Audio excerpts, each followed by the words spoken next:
ஆப்கி அதாலத்தில் அண்ணா ஹசாரே மீது உள்ள குற்றச்சாட்டு. இவர் ஜனநாயகத்தை பலவீனப்படுத்துகிறார்.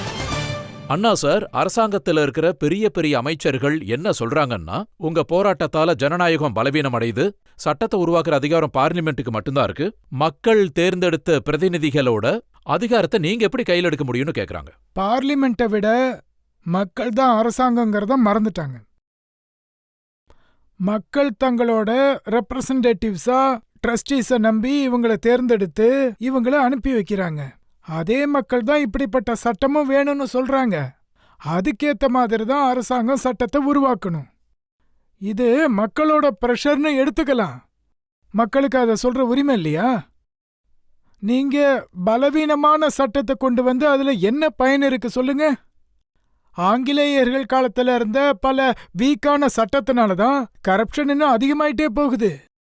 இப்ப கரப்ஷன் அதிகமா இருக்கிறதால சட்டத்தை பத்தி யாருக்குமே கவலை இல்ல. சட்டம் ரொம்ப வீக்கா இருக்கு. அதனால மக்கள் பலமான சட்டம் வேணும்னு கேக்குறாங்க. அப்படி அமைக்கிறதால கரப்ஷனை ஓரளவு தடுக்க முடியும். இத அரசாங்கம் செஞ்சாகணும். அரசாங்கம் ஒண்ணும் முதலாளி இல்லையே. அரசாங்கம் சேவகர்கள் மக்களுக்கு. மக்கள் சொல்றாங்க. மக்கள் தங்களுக்காக மட்டும் சொல்லல, இந்த நாட்டுக்காகத்தான் சொல்றாங்க. அத இந்த அரசாங்கம் புரிஞ்சுக்கணும். அண்ணா, அரசாங்கம் இன்னொரு விஷயமும் சொல்லுது. இப்படிதான் எல்லாரும் தங்களுடைய கோரிக்கைகளுக்காக ஜந்தர் மந்தர்ல உட்கார்ந்து உண்ணாவிரதம் இருப்பாங்க, தர்ணா பண்ணுவாங்க, எது வேணாலும் கேட்பாங்க. பிரஷர்ல அரசாங்கமும் ஒத்துக்குன்னு சொல்றாங்க. இது ஒரே ஒருத்தர் கேட்கிற டிமாண்ட் இல்ல. தனிப்பட்ட தேவைக்காக போராடுறதுக்கெல்லாம் வேற வழிகள்லாம் இருக்கு. இந்த நாட்டோட நலனுக்காக, சமூக நலனுக்காக மக்கள் கூட்டமா இது அவசியம்னு சொல்ற விஷயத்துக்காகத்தான் இந்த போராட்டம். அப்படிப்பட்ட கோரிக்கைய அரசாங்கம் சீரியஸா எடுத்துக்கணும். அப்படி எடுத்துக்கலன்னா மக்கள் பாடம் கற்பிப்பாங்க. அது உண்மையிலேயே நடக்கும். என்கிட்ட எதுவுமே இல்ல. நான் ஒரு கோயில்ல தான் தங்கியிருக்கேன். 8x10 அடி ரூமு, தூங்கறதுக்கு பாய் இருக்கு, சாப்பிட்றதுக்கு தட்டு இருக்கு. ஆனா 6 கேபினெட் மினிஸ்டரை தூக்கிட்டேன். கரப்ஷன் பண்ணவங்கள நான் வீட்டுக்கு அனுப்பியிருக்கேன். என்னால முடியும். அந்த வேலையை நம்ம செய்ய வேண்டியது இருக்கும். சுதந்திரங்கிற பேர்ல இந்த மாதிரி ஊழல் செய்யறவங்களுக்கு மக்கள் பாடம் கற்பிக்க வேண்டிய நேரம் வந்திருக்கு. நான் ஜெயந்தி நடராஜன் சொன்ன ஒரு ஸ்டேட்மெண்ட் பார்த்தேன். இவங்க காங்கிரஸ் ஸ்போக்ஸ் பர்சனா இருக்காங்க. அதே மாதிரி ஜனார்தன் துவேதி, அப்புறம் பி சிதம்பரம் மாதிரி ஒரே விஷயத்தை தான் சொல்றாங்க. அதாவது அண்ணா ஹசாரே மாதிரியான ஆட்கள் மக்களுடைய அதாவது சக்தியை பயன்படுத்தி பிளாக்மெயில் பண்றாருன்னு குற்றம் சாட்டுறாங்க. அரசாங்கம் இத பிளாக்மெயில்னு சொன்னா இது மக்களோட உரிமை. இந்த உரிமையத்தான் அரசாங்கத்துக்கிட்ட சொல்றாங்க. அரசாங்கம் இத பிளாக்மெயில்னு சொன்னா நாட்டுக்காக அந்த பிளாக்மெயில தொடர்ந்து செஞ்சுக்கிட்டே தான் இருப்போம். நம்ம நாட்டுக்காக, நாட்டு நலனுக்காக நாங்க குரல் கொடுத்துக்கிட்டே தான் இருப்போம். நீங்க சட்டத்தை உருவாக்கணும்னு நினைச்சா ஏன் தேர்தல்ல நிக்க கூடாது? தேர்தல்ல போட்டியிடுங்க, பார்லிமெண்ட்டுக்கு போங்க, அங்க உட்கார்ந்து சட்டத்தை கொண்டு வாங்க. அரவிந்த் கெஜ்ரிவால் தேர்தல்ல நிக்கலாம், கிரண்பேடி நிக்கலாம், நீங்களும் தேர்தல்ல நிக்கலாம். இத நான் ஒத்துக்கிறேன். நான் நாளைக்கு எலெக்ஷன்ல நின்னா என் டெபாசிட்டை கூட காப்பாற்ற முடியாது. டெபாசிட்டே பறிமுதல் ஆயிடும். இப்ப நிலைமை அப்படிதான் இருக்கு. நீங்க சொன்ன விஷயத்த நான் ஏத்துக்கிறேன். அவங்க சொல்றாங்கல்ல, செலவு பண்றதுக்கு 10 கோடி அளவு என்கிட்ட பணம் கிடையாது, என்கிட்ட பேங்க் பேலன்ஸ் இல்ல, அதனால என்னால தேர்தல்ல நிக்க முடியாது. இத நான் ஒத்துக்கிறேன். ஆனா ஒரு விஷயத்தை நான் உறுதியா நம்புறேன். மக்கள் சக்தி ஒன்னா சேர்ந்தா மக்கள் பிரதிநிதிகள் செய்ய முடியாததை மக்களே செய்ய முடியும். ஏன்னா அவங்க மக்கள் சேவகர்கள் தான். உங்களை அன்எலெக்டட் டிக்டேட்னு சொல்றாங்க. அவரால பாத்தீங்கன்னா தேர்தல்ல நிக்கவும் முடியாது, ஜெயிக்கவும் முடியாது. ஆனா சர்வாதிகாரி மாதிரி நடந்துக்கிறாருன்னு குற்றம் சாட்டுறாங்க. நான் சர்வாதிகாரி மாதிரி நடந்துக்கிறேன்னு அவங்க சொன்னா அது நான் அதே மாதிரியே சர்வாதிகாரியா இருந்துட்டு போறேன் நாட்டுக்காக, சமூகத்துக்காக. ஆனா என்னோட லைஃப், நான் என்னோட முழு லைஃப இந்த நாட்டுக்காக அர்ப்பணிச்சுக்கிட்டு இருக்கேன். சமூகத்துக்காக வாழ்ந்துகிட்டு இருக்கேன். என் வாழ்க்கையில பேங்க் பேலன்ஸே வச்சதில்ல. என் வீட்டுல 3 சகோதரர்கள் இருக்காங்க. அவங்க பசங்களோட பேர் என்னன்னு கூட எனக்கு தெரியாது. கோடிக்கணக்கான திட்டங்கள் வச்சிருக்கேன். ஆனா என்கிட்ட பேங்க் பேலன்ஸ் கிடையாது. இந்த மாதிரி நிலைமையில என்ன சர்வாதிகாரின்னு சொன்னா நான் அந்த பேரை இந்த நாட்டுக்காக ஏத்துக்கிறேன். ஒருபோதும் நான் இதை கைவிட மாட்டேன். தொடர்ந்து பண்ணிக்கிட்டே தான் இருப்பேன். நான் அப்படிதான் இருப்பேன். மக்கள் கூட்டத்தை சேர்த்து அது மூலமா பிரஷர் கொடுத்து அரசாங்கத்தை உங்களுக்கு வேண்டிய முடிவுகளை எடுக்க வைப்பீங்களா? அப்படி செஞ்சுதான் ஆகணும். சுதந்திரங்கிற பேர்ல தப்பா ஆட்சி நடத்துறவங்கள தடுக்கணும்னா மக்கள் சக்தியோட அழுத்தம் தேவை. அதுதான் ஒரே வழி. மக்கள் ஒன்னா சேர்ந்து குரல் கொடுத்தாதான் இந்த தவறான ஆட்சிக்கு நாம ஒரு பிரேக் போட முடியும். அதுதான் ஒரே வழி. மக்களின் அழுத்தம். ஒரே எண்ணம் கொண்ட மக்கள் ஒன்னு சேர்ந்து இந்த சக்தியை உருவாக்கணும். அதுல ஜனநாயகம் இன்னும் பலமாகும், உறுதியாகும், தூய்மையாகும். சாதாரண மக்களுக்கு நீதி கிடைக்கும். நான் இதைத்தான் நம்புறேன். எனக்கு இதுல எந்த தனிப்பட்ட லாபமும் இல்ல. எனக்காக நான் எதையும் கேட்கல. என் வாழ்க்கையவே நாட்டுக்காக மக்களுக்காக அர்ப்பணிச்சிருக்கேன். நான் முடிவு பண்ணிட்டேன். कि दिल दिया है जान भी देंगे ये वतन तेरे लिए.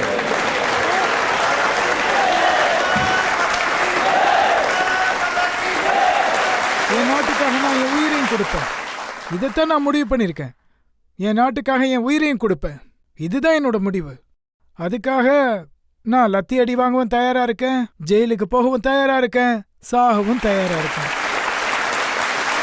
இன்னொரு குற்றச்சாட்டும் இருக்கு. அதாவது உங்க பின்னாடி வர்றது ட்விட்டர் ஜெனரேஷன், எல்லாரும் ஃபேஸ்புக் ஜெனரேஷன், அப்புறம் இன்டர்நெட்டை பார்த்து படிக்கிற ஜெனரேஷன். ஆனா நாட்டோட சாதாரண மக்கள், கிராமத்துல இருக்கிறவங்க, அவங்க இந்த போராட்டத்துல சேரலங்கிறாங்க. நான் இப்பதான் 3 லா காலேஜ் ஸ்டூடெண்ட்ஸோட சந்திப்பு நடத்தினேன். இளைஞர்களை விழிப்புணர்வு செய்றேன். இளைஞர்களுக்கு விழிப்புணர்வு தரேன். என்னுடைய மிகப்பெரிய நம்பிக்கை இளைஞர்கள். நான் எப்பவும் சொல்றது என்னன்னா, பகத்சிங், சுகுதேவ், ராஜ்குருவோட தியாகத்தை இளைஞர்கள் மறக்க கூடாது.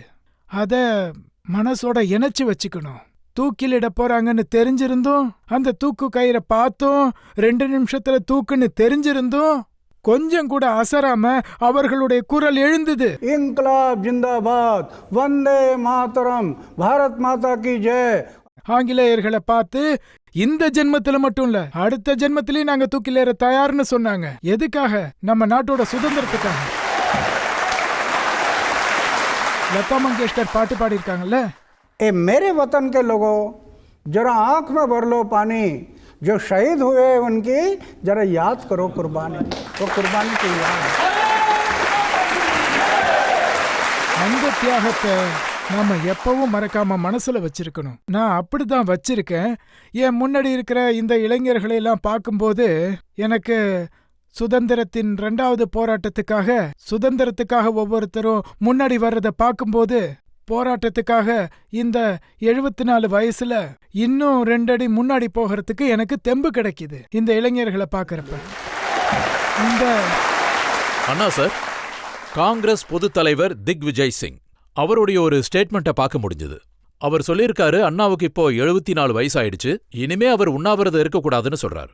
அரவிந்த் சார் மாதிரி இளம் வயசுக்காரர் தான் அப்படி பண்ணணுமா? நான் அதை பத்தி யோசிக்கிறேன். பப்ளிக்ல யாராவது கேள்வி கேட்க விரும்புறீங்களா? அண்ணாஜி, ஜந்தர் மந்தர்ல நீங்க கருப்பு ஆங்கிலேயர்களை வெளியேத்தணும்னு சொன்னீங்க. அந்த கருப்பு ஆங்கிலேயர்கள் எந்த நாட்டுக்காரங்க? வெளியேற்றுறோம்னு சொல்லல. இல்ல, அப்படிதான் சொன்னீங்க. அதாவது இந்த அரசாங்கத்தை மட்டும் மாத்துறதால எதுவும் சரியாக போறது இல்ல. இந்த அரசாங்கத்துக்கு பிரஷர் கொடுத்து நல்ல வேலைகளை செய்ய வைக்கணும். இந்த அரசாங்கம் போயிட்டா அடுத்தது வேற யாரு வருவாங்க? இவங்க கிராஜுவேட்னா அவங்க டாக்டரேட் ஆயிருப்பாங்களே, மாற்றம் வராது. மாத்துறதால எதுவும் நடக்காது. மாத்துறதால எதுவும் நடக்காது. அவங்க கிட்டதான் நம்ம வேலை வாங்கணும், நம்ம நாட்டுக்காக. ஆங்கிலேயன் வேற நாடு, அவனை வெளியில துரத்தி விட்டாச்சு. இவங்க நம்ம நாட்டை சேர்ந்தவங்க, எங்க துரத்த முடியும்? அவங்க நம்ம ஆளுங்க தான். அண்ணா சார், 1968லயே காங்கிரஸ் இந்த லோக்பால் பில்ல கொண்டு வந்தாங்க. 14 அரசாங்கங்கள் மாறுச்சு, 12 பிரதமர்கள் மாறிட்டாங்க. ஆனா இந்த லோக்பால் பில் அப்படியே தான் நிக்குது. ஆனா காங்கிரஸ் இத பாஸ் பண்ணணும்னு முயற்சி பண்ணுது. ஆனா நீங்க ஏன் தடையா இருக்கீங்க? அரசாங்கத்தை ஏன் பிளாக்மெயில் பண்றீங்க? இதனால நாட்டோட பேரு தான் கெடுது. அரசாங்கம் செய்ய நினைக்கிறத, இந்த நாட்டோட அரசாங்கம் செய்ய நினைக்கிறத தயவு செஞ்சு செய்ய விடுங்க. இல்லனா உங்களுக்கு எதிராவே போராட்டம் நடக்கலாம். போராட்டம் நடக்கிறதுல தவறே இல்ல, நடக்கட்டும். போராட்டத்தை நடத்த வேணாம்னு யார் சொன்னாங்க?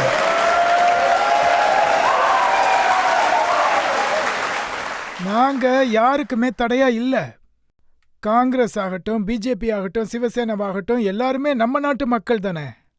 எங்களுக்கு தனிப்பட்ட பகை என்ன இருக்கு?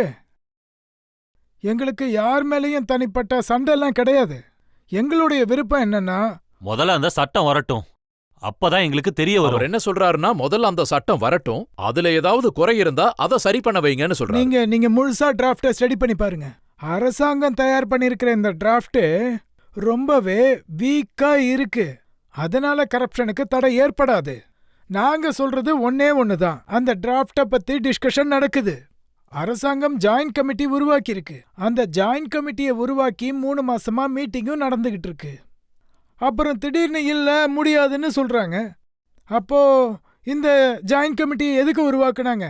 தேவையில்லாம உங்க நேரமும் வீணாயிடுச்சுல்ல. எங்க நேரமும் தான் வீணாயிடுச்சு பாருங்களேன்.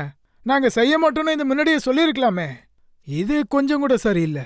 உத்தரப்பிரதேஷ் முதலமைச்சர் மாயாவதி சொல்லியிருக்காங்க, நீங்க தவறான அரசாங்கத்தை நம்புறீங்க, அவங்க கூட பேச்சுவார்த்தையே நடத்தக்கூடாது, இந்த லோக்பால் பில் விஷயத்த நேரடியா மக்கள் கிட்ட கொண்டு போய் பார்லிமெண்ட்ல போராடணும்னு சொல்லியிருக்காங்க. சரி, அதுக்கு அவங்களோட ஆலோசனை பத்தியும் யோசிக்கிறோம். அரசாங்கத்தோட 5 பிரதிநிதிகளும் குறைஞ்சது 20 லட்சம் ஓட்டர்ஸ ரெப்ரசன்டேட் பண்றாங்க. சிலருக்கு 5 லட்சம் 10 லட்சம் ஓட்டர்ஸ் இருக்காங்க. ஆனா சிவில் சொசைட்டில இருக்கிறவங்க, அதாவது கிராம தலைவர் எலெக்ஷன் கூட ஜெயிக்க முடியாதவங்க, அந்த 5 பேர் தேர்தல்ல நின்னவங்க இல்ல. ஆனா அவங்க தேர்தல்ல நின்னவங்கள சேலஞ்ச் பண்றாங்க. லட்சக்கணக்கான வாக்குகள் வாங்கிட்டு வந்தவங்களே இவங்க எதிர்த்து பேசுறாங்க. நம்மளோட மிகப்பெரிய தவறு என்னன்னா, நாம யார தேர்ந்தெடுக்கிறோமோ அவங்க நம்மளுடைய சேவகர்கள். நாம எதுக்காக தேர்ந்தெடுத்து அனுப்புறோம்னா, நம்ம பணத்தை சரியா பயன்படுத்தணும், நல்ல சட்டங்களை கொண்டு வரணும்னு தான். அதனாலதான் மக்களாகிய நாம அவங்கள தேர்ந்தெடுக்கிறோம். மக்கள் ஒருவேளை இந்த சட்டத்தை அமைக்கணும்னு சொன்னா அவங்க அதை செயல்படுத்தலன்னா அதுக்கப்புறம் வேற என்ன வழி இருக்கு? அப்படின்னா அதனால நீங்க ஒரு கட்சி ஆரம்பிங்க, தேர்தல்ல போட்டியிட்டு மக்கள் பிரதிநிதியா ஜெயிச்சு சட்டத்தை கொண்டு வாங்க. அப்போ அது நாங்க இதை ஒத்துக்கிறோம். சிவில் சொசைட்டிக்கு என்ன அர்த்தம்? சிவில் சொசைட்டில வெறும் 5 பேர் தான் இருக்க முடியுமா? பிரசாந்த் பூஷன், சசி பூஷன் மாதிரி சில லாயர்ஸ் மட்டும் இருந்தா போதுமா என்ன? அவங்க சொல்றாங்க, நீங்க ஏன் ஒரு கட்சி ஆரம்பிக்க கூடாது, அந்த கட்சிய தேர்தல்ல நிறுத்துங்க, ஆட்சிக்கு வந்ததும் உங்களுக்கு வேண்டிய சட்டத்தை கொண்டு வரலாமேன்னு கேக்குறாரு. நான் ஏற்கனவே சொன்னேன், நான் ஒரு கோயில்ல தங்கியிருக்கேன், 8க்கு 10 ரூம்ல தான் இருக்கேன்னு. இப்படிப்பட்ட சூழ்நிலையில ஒரு கட்சி ஆரம்பிக்கிறது என்னை பொறுத்த வரைக்கும் சுலபம் இல்லை. ஆனா தவறான ஆட்சிக்கு எதிராக மக்கள் பிரஷர் குரூப் உருவாக்குற சக்தி ரொம்பவே பெருசு. அதாவது மக்களுக்கு ரொம்பவே சக்தி அதிகம். அதாவது மக்களோட பிரஷர் குரூப் உருவாக்குனா அதோட சக்தி அதிகமா இருக்கும். அதைத்தான் நான் முயற்சி பண்ணிட்டு இருக்கேன். அதோட இன்னொரு விஷயமும் இருக்கு. இன்னொரு விஷயம் நான் என்ன முயற்சி பண்ணிட்டு இருக்கேன்னா, நல்ல திறமையான தைரியமான இளைஞர்கள், அவங்கள தான் நான் தேர்தல்ல நிக்க சொல்றேன். முதல்ல கேரக்டரை உருவாக்கணும். தூய நடத்தை, தூய சிந்தனை, கலங்கமில்லாத வாழ்க்கை, தியாகம், அவமானத்தை தாங்கிக்கிற சக்தியை உருவாக்கணும். அதே போல சமூகத்துக்காக விளக்கு மாதிரி எரிஞ்சுக்கிட்டே இருக்கணும். அதுக்கப்புறமா தேர்தல்ல நிக்கலாம். அப்படி நிக்கிறவங்களுக்கு பிரச்சாரம் பண்ண நான் கூட வருவேன். எந்த தனி கட்சியும் தேவையில்லை. பார்லிமெண்ட்டுக்குள்ள தூய்மையான குணம் உள்ளவங்க கண்டிப்பா போயே ஆகணும். அதுதான் முக்கியம். நல்ல குணம் உள்ளவங்க. என்னோட கேள்வி என்னன்னா, உங்களுக்கு அரசியல்ல வாய்ப்பு கிடைச்சா அதை நீங்க முழுசா ஏத்துப்பீங்களா இல்ல மறுத்துருவீங்களா? ஒருவேளை உங்களை பிரதமர் ஆக்கணும்னு சொன்னா நீங்க ஒத்துப்பீங்களா? இந்த சேத்துக்குள்ளார இறங்கி அதை என் மேல இறச்சிக்க நான் தயாரா இல்ல. அதோட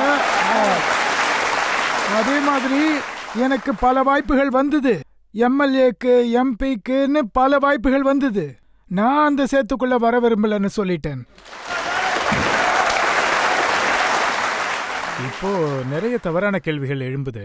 ஒரு சாதாரண மனுஷன் கரப்ஷனுக்கு எதிரா குரல் கொடுக்கணும்னா முதல்ல எலெக்ஷன்ல ஜெயிச்சுட்டு வரணும்னு சொல்றாங்க. இதுதான் ஜனநாயகமா? இத